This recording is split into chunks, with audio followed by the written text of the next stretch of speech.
Hello बच्चों, आज हम लोग पढ़ेंगे force on current carrying wire in a magnetic field. इससे पहले हम लोगों ने देखा था कि कोई भी करंट कैरिंग जो कंडक्टर या वायर होता था तो उसमें आसपास एक मैग्नेटिक फील्ड क्रिएट होती थी और वो मैग्नेटिक फील्ड की वैल्यू हम लोगों ने कैलकुलेट की थी और उसकी डायरेक्शन भी हम लोगों ने वहाँ पे कैलकुलेट की थी।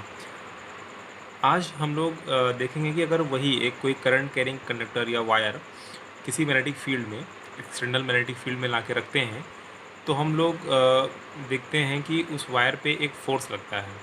तो आज हम उसी फ़ोर्स को कैलकुलेट करेंगे कि कितना फ़ोर्स लगता है और फोर्स की डायरेक्शन क्या होगी।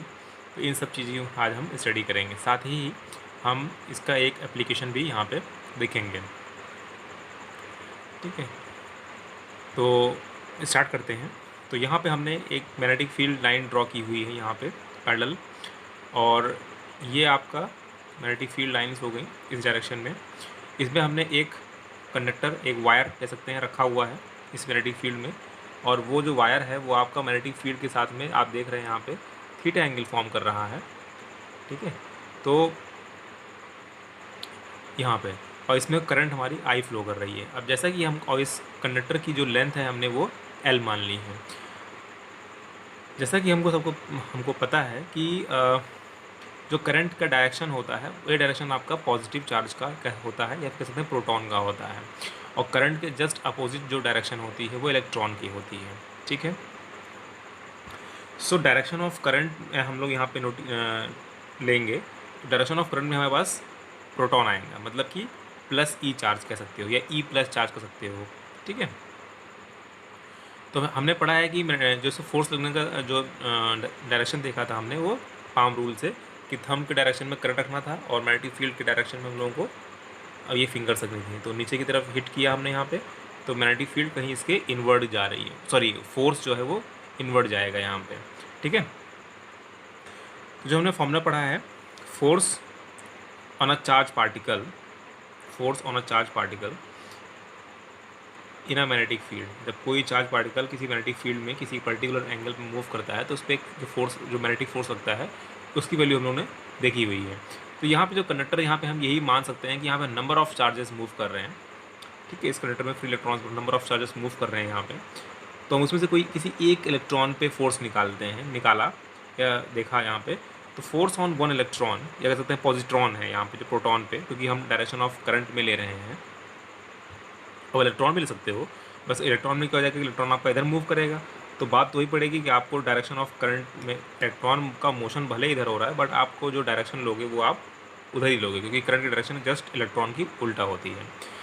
तो ई प्लस हो जाएगा, तो ई प्लस की वैल्यू यहाँ फोर्स ऑन वन इलेक्ट्रॉन या पॉजिट्रॉन जो है ई वी क्रॉस बी, जैसे हम लोग क्यू वी क्रॉस बी पढ़े थे, तो वहाँ पे ई यहाँ पे हम लोगों के पास E V cross B, but यहाँ पे जो है वेलोसिटी जो है, तो क्योंकि यहाँ पे चार्ज जो है वो किसी कंडक्टर के अंदर मूव कर रहा है और पहले हमारा चार्ज सिंगल इंडिविजुअली मूव कर रहा था, तो इसलिए यहाँ पे वहाँ पे आपका वी था और यहाँ पे आपका वी डी हो जाएगा। वी डी मतलब ड्रिफ्ट वेलोसिटी, जो हम पढ़ चुके हैं। तो ड्रिफ्ट वेलोसिटी कब आती है? जब किसी कंडक्टर के अंदर इलेक्ट्रॉन्स का मोशन होता है अंदर, उसको हम वहाँ पे ड्रिफ्ट वेलोसिटी बोलते हैं। इसको हमने आपको पढ़ा रखा है। ठीक है, सो यहाँ पे जो वेलोसिटी होगी इलेक्ट्रॉन की वो कौन सी होगी? वो ड्रिफ्ट वेलोसिटी होगी। तो उसी ड्रिफ्ट वेलोसिटी से इलेक्ट्रॉन जो है वो इसमें कंडक्टर में मूव करेंगे। ओके, सो इसको जब इस तरह भी लिख सकते हैं, E V D B sine theta, because of this cross product. फिर force on all positron in element region या एलिमेंटल रीजन। अब एलिमेंटल रीजन क्या है? तो हमने यहाँ पे जो ये फोर्स निकाला है ये सिर्फ एक प्रोटॉन की वजह से निकाला है, चार्ज पार्टिकल की वजह से निकाला है। अब मान लिया यहाँ पे हम एक छोटा सा कोई डीएल एलिमेंट ले लेते हैं, कोई डीएल एलिमेंट ले लिया हमने इस कंडक्टर पे, तो उस डीएल एलिमेंट ले लिया और यहाँ पे इस कंडक्टर का जो एरिया ऑफ क्रॉस सेक्शन है वो हमने यहाँ पे ए मान लिया। ठीक है, तो area of cross section A हो गया, तो एरिया ऑफ क्रॉस सेक्शन तो ये आपका जो वायर है वो यूनिफॉर्म क्रॉस सेक्शन का है। ठीक है, तो इस वजह से क्या होगा कि यहाँ पे जो हमने डीएल एलिमेंट लिया है, कट किया है, उससे मल्टीप्लाई करेंगे तो हमको क्या मिल जाएगा? वॉल्यूम मिल जाएगा। ठीक है, तो उस पर्टिकुलर वॉल्यूम में कितने नंबर ऑफ इलेक्ट्रॉन्स होंगे वो हम लोग निकाल सकते हैं। तो यहाँ force on all charge in elemental region, इस एलिमेंटल रीजन में कितने नंबर ऑफ चार्जेस होंगे। तो मान लिया कि हमने capital N number of charges हैं यहाँ पे, तो हमने इस वाले फॉर्मूले में ये एक इलेक्ट्रॉन के लिए था, सॉरी एक चार्ज पार्टिकल के लिए था, यहाँ पे N चार्ज पार्टिकल के लिए N से मल्टीप्लाई हो जाएगा। फिर उसके बाद जो ये यहाँ वैल्यू निकली है कि हमारे पास स्मॉल फोर्स निकल के आएगा। स्मॉल फोर्स क्यों निकल के आया, क्योंकि हम लोग स्मॉल रीजन का लिए हैं, DL एलिमेंट के लिए DF फोर्स हो जाएगा, स्मॉल फोर्स हो जाएगी। ठीक है, अब यहाँ पे हमारे पास कैपिटल N की वैल्यू चाहिए, तो हमको पता है कि small n is equal to capital N by V होता है, where small n is called number of electrons per unit volume, तो V for volume, N for number of electrons. तो नंबर ऑफ इलेक्ट्रॉन्स ऐसे ही रहेगा। और volume के लिए हमने बताया आपको कि area of cross section multiply with DL, तो एरिया इंटू लेंथ आपका वॉल्यूम होता है, तो एरिया इंटू DL हो गया। तो यहाँ से कैपिटल N की वैल्यू निकल के आ जाएगी small n multiplied with area multiplied with DL, तो N की जगह पे पुट कर देंगे ADL, N की जगह पे पुट हो जाएगा ADL और N पुट हो जाएगा ये स्मॉल n। ठीक है, तो बाकी आपका ये पूरा ऐसे एज इट इज़ रहेगा, EVD V साइन थीटा, पूरा एज इट इज़ यहाँ से EVD साइन थीटा रहेगा। फिर यहाँ से हमारे पास जो है total force on a wire, total force निकालने के लिए क्या करेंगे, इसको इंटीग्रेट कर देंगे। तो DF को इस वाले पार्ट को इंटीग्रेट करेंगे, तो यहाँ पे इंटीग्रेशन लगेगा। देखो एरिया ऑफ रोटेशन कांस्टेंट है, बाहर हो जाएगा। Number of electrons per unit volume आपका जो है कांस्टेंट है, बाहर हो जाएगा। ड्रिफ्ट वेलोसिटी भी सबकी इलेक्ट्रॉन्स की लगभग सेम रहेगी। ठीक है, तो वो बाहर हो जाएगा। मैग्नेटिक फील्ड भी कांस्टेंट है, बाहर हो जाएगा। साइन थीटा एक एंगल पे हमने फिक्स कर दिया है उसको, तो उसी पे आपका कंडक्टर रहेगा, कहीं मोशन नहीं हो रहा है, तो कांस्टेंट। तो हमारे पास जो चेंज हो रहा है वो क्या हो रहा है, DL एलिमेंट चेंज होगा, क्योंकि हम लोग क्या कर रहे हैं, इस पूरे वायर का निकाल रहे हैं या इस पूरे कंडक्टर का निकाल रहे हैं, तो सिर्फ DL एलिमेंट का इंटीग्रेशन होगा यहाँ पे। तो DL एलिमेंट का इंटीग्रेशन जो होगा क्या होगा, integration of DL is equal to L, मतलब कंप्लीट लेंथ निकल आएगी उस वायर की। तो यहाँ से फोर्स हमारा जो हो जाएगा F is equal to ANEVD B sine theta into L हो जाएगा। ठीक है, तो हमने पढ़ा है कि ANEVD क्या होता है। ANEVD जो है, जो इतना पार्ट है हमारे पास, सिर्फ इतना पार्ट, ठीक है, इतना पार्ट हम लोगों ने पढ़ा है कि ये क्या होता है, I की वैल्यू, करंट की वैल्यू होती है। हम लोगों ने करंट इलेक्ट्रिसिटी में पढ़ा हुआ है इसको। तो I is equal to ANEVD होता है, where I is equal to ANEVD, तो इसकी जगह पे हम लोग I रख देंगे, और B है एज इट इज़ L और साइन थीटा, तो F is equal to IBL sine theta हो गया। ठीक है, उसके बाद यहाँ पे साइन थीटा का टर्म आ रहा है, इसका मतलब कि यहाँ पे कहीं क्रॉस प्रोडक्ट हो सकता है, तो इसको भी चेक कर लेते हैं कि है कि नहीं है। तो हमने देखा यहाँ पे कि जैसे यहाँ पे जो DL एलिमेंट है, तो जैसे हम लोग ये जो DL एलिमेंट है, जैसे हम लोग वहाँ पढ़ते थे बायो सावर्ट लॉ में, वहाँ करंट एलिमेंट लेते थे। ठीक है, तो करंट तो यहाँ पे भी पास हो रही है, तो इस DL एलिमेंट का जो वेक्टर होगा वो किधर, in the direction of current होगा, तो करंट इधर मूव कर रही है, तो DL की डायरेक्शन भी करंट की डायरेक्शन में ही होगा। और मैग्नेटिक फील्ड तो खैर ऑलरेडी आपका वेक्टर क्वांटिटी है। तो यहाँ पे जो एंगल फॉर्म हो रहा है वो किसके बीच में है, वो लेंथ ऑफ वायर और मैग्नेटिक फील्ड के बीच में ही तो है। तो जो आपका लेंथ ऑफ वायर है वो यहाँ पे हम डायरेक्शन ले सकते हैं in the direction of current, तो करंट के डायरेक्शन में ले लिया हमने लेंथ ऑफ वायर को, और मैग्नेटिक फील्ड ये हो गई, तो दोनों के बीच का एंगल थीटा हो गया। मतलब कि यहाँ पे हमारा जो L है वो एज अ वेक्टर की तरह ट्रीट किया जाएगा। तो F is equal to I L cross B हो जाएगा। तो जब यहाँ से L ये क्रॉस साइन आएगा तो क्रॉस हटेगा, तब आपको ये साइन थीटा आ जाएगा। अब यहाँ हो सकती है कि यहाँ पे L क्रॉस B ही क्यों लिखा गया और B क्रॉस L क्यों नहीं लिखा गया। ठीक है, तो B क्रॉस L भी हो सकता था, या तो B क्रॉस L इसलिए लिखा गया। देखो यहाँ पे हम लोग को पता है कि जो फोर्स है यहाँ पे, वो फोर्स आपकी L पे और मैग्नेटिक फील्ड दोनों पे इंडिविजुअली परपेंडिकुलर होनी चाहिए। तो यहाँ पे चेक कर लेते हैं। तो यहाँ पे हमारे पास जो फोर्स निकल के आएगी इस पार्ट पे, इस वायर पे, वो फोर्स इनवर्ड आएगी निकल के। ठीक है, तो फोर्स इनवर्ड आएगी तभी तो वो मैग्नेटिक फील्ड के और इस वायर के परपेंडिकुलर रहेगी। फोर्स इसके इनवर्ड होगी तभी तो आपका मैग्नेटिक फील्ड और लेंथ की परपेंडिकुलर रहेगी। ठीक है, अगर हम फोर्स को आउटवर्ड, मान लो सपोज फोर्स को हम आउटवर्ड कर देते हैं, अगर फोर्स आउटवर्ड है तो फोर्स आउटवर्ड कैसे आती है हमारे पास यहाँ पे। अगर हम डायरेक्शन की बात करें, पाम रूल से देखा था कि डायरेक्शन ऑफ करंट में थंब रखा और फिंगर्स को मैग्नेटिक फील्ड की डायरेक्शन में रखा, तो जब हमने हिट किया पाम तो क्या हो गया, हमारा फोर्स की डायरेक्शन अंदर गई। ठीक है, तो इसलिए फोर्स डायरेक्शन नीचे है, इनवर्ड है, इसी वजह से हमारे पास L क्रॉस B लिया गया है। तो पहला तो प्रूफ ये बता रहा है। दूसरा चीज़ ये है कि हम लोग स्क्रू रूल लगा सकते हैं। तो स्क्रू रूल क्या होता है कि L क्रॉस B है तो L से B जाना है हमको, तो L से जब B जाएंगे, जब L से B जाएंगे, ठीक है, तो L की तरफ ये हमने ऐसे हाथ रखा और L से हम लोग बी की तरफ आ रहे हैं ऐसे घुमाते हुए, तो हम लोगों को हाथ अपना ऐसे रखना पड़ा, तो क्या होगा कि थंब जो है वो कहाँ जाएगा, नीचे जाएगा, ठीक है। तब भी हमारा जो थंब है हमारा वो फोर्स डायरेक्शन को बताएगा वहाँ पे। तो इस वजह से एल क्रॉस बी लिया, बी क्रॉस एल नहीं लेंगे यहाँ पे। बी क्रॉस एल लेंगे तो क्या हो जाएगा, ये देखो बी के डायरेक्शन में हाथ रखा ऐसे, और हमको एल की तरफ मूव करना है, बी से एल आना है, तो बी से एल आएंगे तो थंब हमारा ऊपर जा रहा है, जबकि ऊपर फोर्स कहीं लग नहीं रहा है।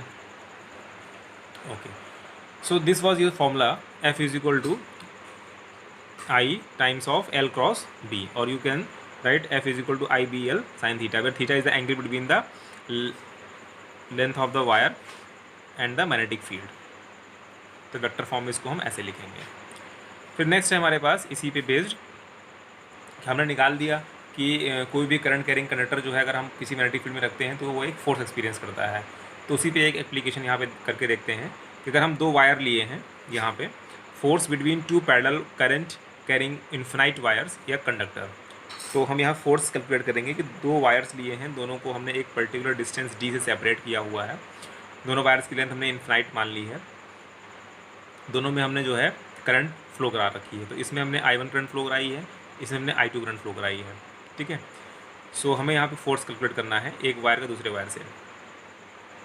तो यहाँ पे जो फर्स्ट वायर है हमारे पास, इसको हमने फर्स्ट वायर दिया नाम, इसको हमने सेकंड वायर नाम दिया है, ठीक है। तो फर्स्ट वायर की वजह से जो मैग्नेटिक फील्ड क्रिएट होगी इस साइड में कितनी क्या होगी, तो हमने पढ़ा है कि थंब रखेंगे करंट डायरेक्शन में, ठीक है, और कर्ल करेंगे फिंगर्स को, जब फिंगर्स को कर्ल करेंगे तो फिंगर्स कहाँ अंदर जा रही हैं इस साइड में, ठीक है, अंदर मतलब इनवर्ड फील्ड है, इस साइड में इनवर्ड फील्ड है, ठीक है।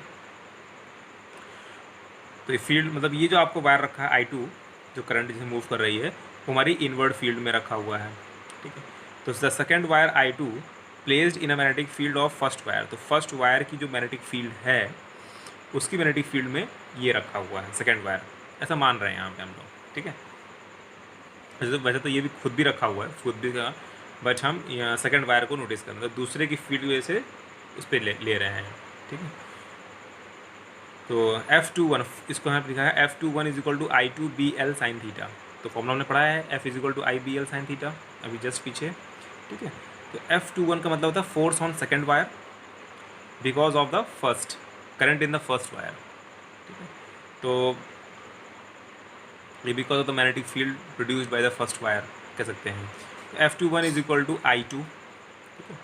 तो करंट कौन सी है इसमें, ये I2 करंट फ्लो कर रही है सेकेंड वायर में, और magnetic field into length of this wire, एक पर्टिकुलर हमने लेंथ पे लिया L, वैसे ये इन्फिनाइट है बट हमने एक L लेंथ पे निकाला हुआ है फोर्स, ठीक है, इंटू साइन थीटा हो गया।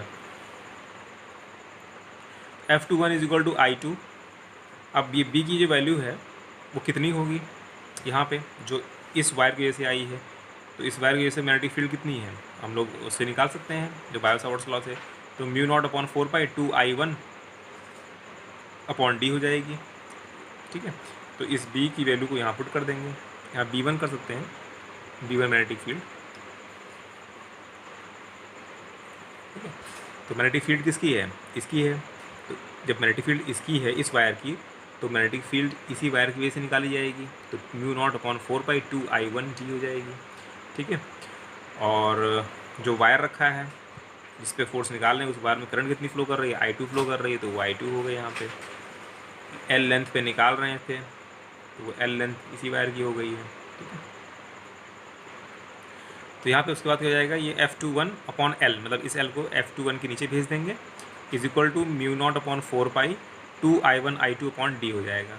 तो ये जो निकला यहाँ फॉर्मूला में वो फोर्स पर यूनिट लेंथ निकला है, तो कहीं कहीं समवेयर किसी किसी बुक में इसको स्मॉल f भी लिखते हैं, स्मॉल f मतलब कैपिटल F अपॉन L, मतलब फोर्स पर यूनिट लेंथ हो जाता है। तो फोर्स पर यूनिट लेंथ जो है हम लोग यहाँ से निकालते हैं यहाँ से, तो force per unit length of second due to first ये निकल गया हमारे पास, ठीक है। अब बात करते हैं डायरेक्शन की, तो डायरेक्शन किधर होगी हमारे पास, तो जब यहाँ पे हमारे पास जो डायरेक्शन का है कि force on second wire due to the first वो इधर निकल के आएगी। सो डायरेक्शन निकालने के लिए क्या करना पड़ेगा आपको, जैसे कि फील्ड यहाँ पे इनवर्ड है, ये इनवर्ड फील्ड में रखा हुआ है वायर, करंट कैरिंग वायर, तो इनवर्ड फील्ड में रखा हुआ है, तो इनवर्ड फील्ड के लिए क्या करेंगे हम लोग, ऐसे हाथ ऐसे रखा आप लोगों ने हाथ, ठीक है, और थंब को रखा हमने करंट के डायरेक्शन में और फील्ड हमारी इनवर्ड है इसलिए नीचे हो गया, तो पाम हमारा किधर हिट कर रहा है, इधर हिट कर रहा है, तो फोर्स हमारा इस साइड हो गया। ठीक है, अब ऐसे ही हम लोग क्या निकालेंगे, F12 निकालेंगे, मतलब F21 तो निकाल दिया हम लोगों ने, अब F12 निकालेंगे, मतलब हम लोग इसकी मैग्नेटिक फील्ड कितनी होगी इस वाले, क्योंकि इसकी मैग्नेटिक फील्ड में ये रखा हुआ है, ऐसा एज्यूम कर रहे हैं। ठीक है, तो इसकी मैग्नेटिक फील्ड किधर होगी, तो यहाँ देख लेते हैं, जैसे यहाँ पे करंट इधर फ्लो कर रही है तो यहाँ मैग्नेटिक फील्ड आउटवर्ड होगी, करके देख भी लेते हैं। जैसे हम लोग ऐसे रखा हाथ हम लोगों ने, थंब के डायरेक्शन में करंट हो गई, इस वाले वायर को देख रहे हैं, तो ये हो गया, और इधर हमको फील्ड देखनी है, इस साइड फील्ड देखनी, तो हमारा जो फिंगर्स हैं उधर हो गई, तो फील्ड हमारी किधर आ रही है, आउटवर्ड आ रही है, देखो, तो ये हमारी आउटवर्ड फील्ड हो जाएगी। मतलब जो ये वायर रखा हुआ है वो आउटवर्ड फील्ड पे रखा हुआ है, और जो ये वायर रखा था वो इनवर्ड फील्ड पे था। इनवर्ड फील्ड फर्स्ट वायर की वजह से ये थी, और आउटवर्ड फील्ड सेकेंड वायर की वजह से है। ठीक है, so the first wire is placed in the magnetic field of 2, तो सेकेंड वायर की फील्ड में आपका वो फर्स्ट वायर रखा हुआ है। सो फर्स्ट वायर क्या करेगा, एक फोर्स एक्सपीरियंस करेगा, कितना फोर्स होगा, F12 force on first wire due to second, as similar जैसे हम लोग निकाले थे, इज इक्वल टू I1, क्योंकि उसमें करंट I1 फ्लो कर रही है फर्स्ट वाले वायर में, और किसकी मैग्नेटिक फील्ड में रखा हुआ, सेकंड वायर की, तो यहाँ B2 हो जाएगा, सेकंड वायर की मैग्नेटिक फील्ड में रखा हुआ है। लेंथ तो उसी वायर की होगी जिस पे फोर्स निकल रहा है, और theta is the angle between the length and the magnetic field हो जाएगी। ठीक है, तो यहाँ पे थीटा की जो वैल्यू है वो 90 हो जाएगी, क्योंकि पता है हमको कि सपोज़ ये वायर रखा हुआ है, ये वायर है हमारे पास, अब इस वायर पे आप चाहे आउटवर्ड फील्ड ले लो और चाहे वो इनवर्ड फील्ड ले लो, दोनों ही केस में आपका जो थीटा की वैल्यू होगी वो क्या होगी, 90 होगी। ठीक है, तो साइन 90 हो गई यहाँ पे। So F12 is equal to I1 into, अब वो B2 की वैल्यू क्या होगी, B2 कहाँ से आया, B2 जो आया है वो सेकंड वायर की वजह से आया है, B2 जो आया है वो सेकंड वायर की वजह से आ रहा है, जैसे यहाँ पे देख रहे हैं हम लोग, ये सेकंड वायर की वजह से B2 जो सेकंड वायर की वैल्यू क्या आ जाएगी यहाँ पे मैग्नेटिक फील्ड की, μ0/4π 2I2/d हो जाएगी। ठीक है, इन्फिनाइट वायर्स की वजह से हमने फील्ड निकलवाई हुई है, तो वहीं से हमारे पास ये वैल्यू आ गई है। सो μ0/4π 2I2/d इंटू L हो जाएगा। ठीक है, और थीटा तो 90 होके 1 हो गया, तो F12 ये L इसके नीचे भेज देंगे, F12/L हो जाएगा। सिमिलरली इसको भी हम लोग स्मॉल f से शो कर सकते हैं, force per unit length is equal to μ0/4π 2I1I2/d हो जाएगा। d is the distance between the two wires, और force per unit length of first due to second इसको बोला जाएगा यहाँ पे। ठीक है, डायरेक्शन को देख लेते हैं हम लोग एक बार इसको, तो डायरेक्शन को हमने बताया था अभी आपको। डायरेक्शन के लिए हम लोग यहाँ पे देखा कि F12 इधर लग रहा है, और ये तो यहाँ पे जो मैग्नेटिक फील्ड है वो आउटवर्ड है। ठीक है, तो मैग्नेटिक फील्ड आउटवर्ड हो गई। अब हम इसको ऐसे या आप इसको जो है फ्लेमिंग लेफ्ट हैंड रूल से भी कर सकते हो। तो डायरेक्शन मैग्नेटिक फील्ड आउटवर्ड हो गई और करंट आपकी उस डायरेक्शन में हो गई, तो फोर्स आपका कैसे हो जाएगा,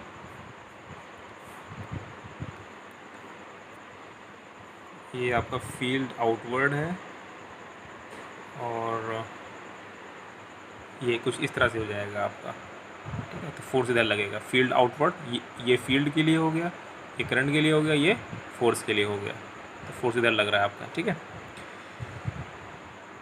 और आप थंब रूल से पाम रूल से भी कर सकते हो, फील्ड निकाल सकते हो इजीली। तो यहाँ पे हमने देखा कि दोनों फोर्सेस जो हैं वो एक ही तरफ लग रहे हैं, मतलब कि ये इसकी तरफ लग रहा है, ये इसकी तरफ लग रहा है, तो मतलब यहाँ पे एक अट्रैक्टिव फोर्स है, यहाँ पे एक अट्रैक्टिव फोर्स है। तो मतलब कि अगर कोई दो पैरेलल वायर्स हों, एक किसी डिस्टेंस g से सेपरेटेड हों, तो वो दोनों वायर्स आपस में अट्रैक्ट करेंगे अगर दोनों में सेम डायरेक्शन में करंट फ्लो कर रही है। ये याद रखना है कि दोनों में सेम डायरेक्शन में करंट फ्लो कर रही होगी, तो दोनों वायर आपस में अट्रैक्ट करते हैं यहाँ पे। ठीक है, अब कितने फोर्स से अट्रैक्ट करते हैं ये भी हम कैलकुलेट करके देखेंगे। वैसे ये जो फोर्स होता है अट्रैक्शन का वो बहुत बहुत कम होता है, क्योंकि अगर ऐसे हम सोचने लगे तो फिर घरों में जो वायरिंग होती है हम लोग वायर्स यूज़ करते हैं। ठीक है, दो वायर्स यूज़ करते हैं एक साथ, तो ऐसे तो फिर सारे वायर्स को आपस में चिपक जाना चाहिए इस कॉन्सेप्ट के हिसाब से, बट वो फोर्स की जो वैल्यू होती है बहुत बहुत कम होती है।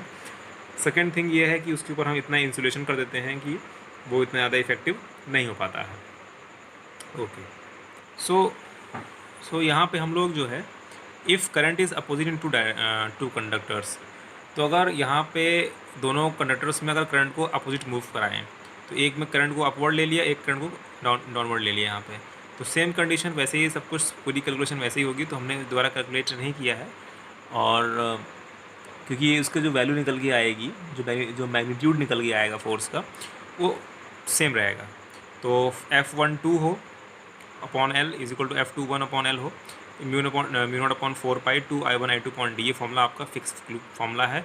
चाहे आपकी करंट अपोजिट मूव कर रही हो, चाहे करंट आपकी सेम डायरेक्शन मूव कर रही हो, बस फ़र्क किसका आता है, फ़र्क यहाँ पे आपको आएगा डायरेक्शन ऑफ फोर्स का।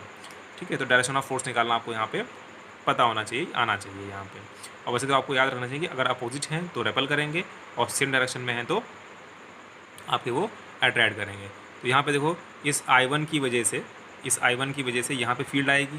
ठीक है, तो I1 की फील्ड कैसे आएगी, ये देखो, ये I1 करंट हो गया, मैं इस वायर की बात कर रहा हूँ, ये करंट के डायरेक्शन में थंब हो गया, ये मैग्नेटिक फील्ड के लिए हम लोग जो है पाम रूल यूज़ कर रहे हैं, तो नीचे की तरफ हिट किया हमने, तो इस यहाँ पे इनवर्ड फील्ड हो गई। ठीक है, सिमिलरली यहाँ पे करंट जो है नीचे आ रही है। ठीक है, और तो इस करंट की वजह से यहाँ मैग्नेटिक फील्ड कितनी होगी, तो इसके लिए अपने हाथ को ऐसे घुमा देंगे। ठीक है, तो ये देखो, तो थंब जो है हमने डायरेक्शन ऑफ इसमें करंट रख दिया, और इधर हमने हिट किया, तो इधर भी हमारी फील्ड जो है वो इनवर्ड आ गई है। ठीक है, दोनों फील्ड इनवर्ड आ गई है। अब हम लोग फोर्स निकालेंगे, तो ये वायर जो है इनवर्ड फील्ड में रखा हुआ, तो इनवर्ड फील्ड के लिए हम लोग क्या यूज़ करते हैं, ऐसे यूज़ करते हैं। तो डायरेक्शन ऑफ करंट में थंब हो गया, फील्ड इनवर्ड है, हमने ऐसे फिंगर ऐसे कर दी और पाम से हिट किया तो फोर्स इधर आया, तो इधर फोर्स हो गया। ऐसे ही यहाँ पे ये इनवर्ड फील्ड है, करंट ऐसे आ रही है। ठीक है, तो अपने हाथ को ऐसे कर देंगे, घुमा देंगे थोड़ा सा उल्टा। ठीक है, तो उस तरह से आपको फोर्स उधर मिल जाएगा। तो इसको आप चाहो तो फ्लेमिंग लेफ्ट हैंड रूल से भी यूज़ कर सकते हो। ये आपके फिंगर जो है ये आपका मैग्नेटिक फील्ड में हो जाएगा, ये आपका जो है फोर्स हो जाएगा, और ये आपका करंट हो जाएगा। तो करंट नीचे है, मैग्नेटिक फील्ड इधर आ रही है, ये हो गया करंट, मैग्नेटिक फील्ड आपकी नीचे है, ऐसे हो गया। तो देखो फोर्स कहाँ जा रहा है, उधर जा रहा है, थंब का डायरेक्शन देखिए, उधर जा रहा है, तो वही फोर्स हो गया आपका। इस तरह से हम लोग कैलकुलेट कर सकते हैं किसी भी रूल से, स्क्रू रूल से भी कर सकते हैं, पाम रूल से भी कर सकते हैं, किसी भी रूल से कर सकते हैं यहाँ से। फिर उसके बाद एक क्वेश्चन, बहुत फेमस क्वेश्चन जो बहुत अक्सर बोर्ड्स में पूछा जाता है अक्सर, कि डिफाइन 1 एम्पियर, 2 मार्क्स में आ जाता है।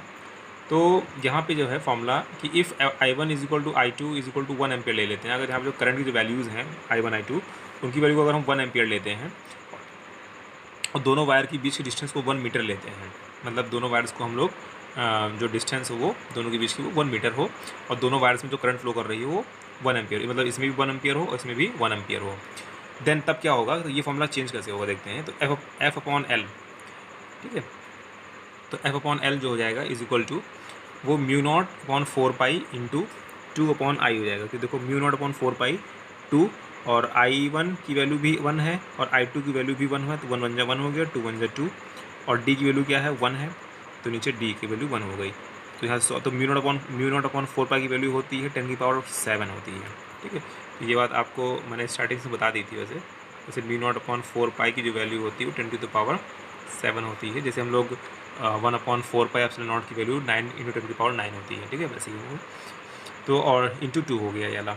ठीक है, तो इसकी वैल्यू को हमने 10 की पावर 7 लिख दिया, और ये 2 की वैल्यू यहाँ पे लिख दिया, तो 2 इंटू 10 की पावर -7 न्यूटन पर मीटर। अब सोचिए आपकी 2 into 10 to the power -7 newton per metre, इतना अमाउंट का फोर्स लगेगा जब 1 एम्पियर की करंट और दोनों वायर्स के बीच की डिस्टेंस 1 मीटर हो। ठीक है, तो ये फोर्स वैसे ही बहुत कम हो गया। फोर्स बढ़ सकता है कंडीशन से, करंट आप बढ़ा दो, ठीक है, क्योंकि करंट की डायरेक्टली पोजीशन है, करंट आप बहुत ज़्यादा बढ़ा दो, डिस्टेंस बहुत ज़्यादा कम कर दो, तो पॉसिबिलिटी बनती करंट थोड़ी, तो बहुत ज़्यादा नहीं बढ़ती है, थोड़ी बहुत बढ़ जाती है। तो इसको अगर डेफिनेशन फॉर्म में लिखेंगे तो लिखेगा 1 ampere is that current which when flows in 2 parallel infinite wires kept at 1 meter apart produces a force of attraction per unit length between them of 2 into 10 to the power -7 Newton। अब यहाँ हमने लिखा हुआ है force of attraction, तो कोई ज़रूरी नहीं है यहाँ फोर्स ऑफ अट्रैक्शन लिखे हैं, यहाँ फोर्स ऑफ अट्रैक्शन और करके रिपल्शन भी लिख सकते हैं, क्योंकि इसी अमाउंट से वायर रेपल भी करेगा और इसी अमाउंट से वायर अट्रैक्ट भी करेगा, ठीक है।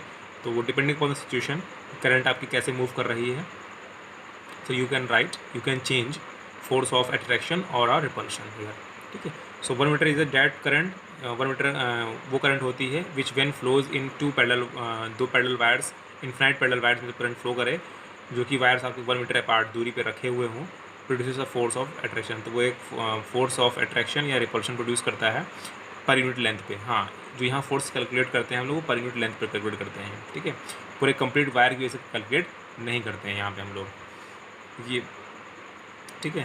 तो बिटवीन देम ऑफ इज 2 × 10⁻, तो ये हमारे पास मैग्नीट्यूड, ये फोर्स की वैल्यू है हमारे पास यहाँ पर। ओके स्टूडेंट्स, तो ये था हमारे पास पूरा कॉन्सेप्ट कि जब किसी वायर को, कंडक्टर को किसी मैग्नेटिक फील्ड में रखते हैं तो एक फोर्स एक्सपीरियंस करता है।